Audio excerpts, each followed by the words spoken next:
Alleah Taylor, the ex-girlfriend of former Seattle Seahawks offensive tackle Chad Wheeler, has spoken out for the first time since the former NFL player was arrested on suspicion of felony domestic violence last month. Taylor shared details of the incident with CBS This Morning on Wednesday, saying Wheeler choked her until she blacked out after she refused to bow to him. According to police reports obtained by the Seattle Times, Taylor's arm was also dislocated in the incident, and when officers arrived on scene, she was bleeding. "I still have to regularly get my concussion checked.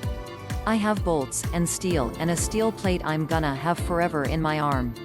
I'm gonna have to deal with this the rest of my life," Taylor told CBS This Morning on Wednesday.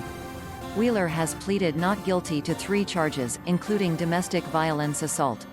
In a statement after his arrest, he said he was experiencing a manic episode when the incident happened. "I am deeply sorry for the pain and suffering that I have caused to Taylor and her family," he told ESPN, adding that he was seeking help.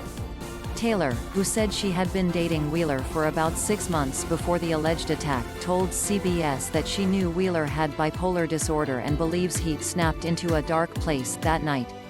He stood up. And he told me to bow down. And I asked him why. And he didn't respond.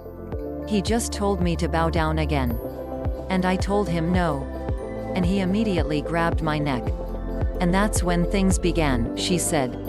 Taylor told police that when she regained consciousness after the alleged attack, Wheeler was near her and said, "Wow, you're alive?" She told CBS that she believes Wheeler should serve jail time. "I have to say the hardest part of all this wasn't the surgeries. It wasn't any of that. It was getting a call from my niece and nephews. They thought they had lost me. And the pain in their voice. I will never forget that. I will never forget that," she said.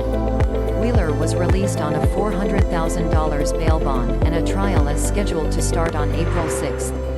His lawyer did not immediately respond to insiders' request for comment.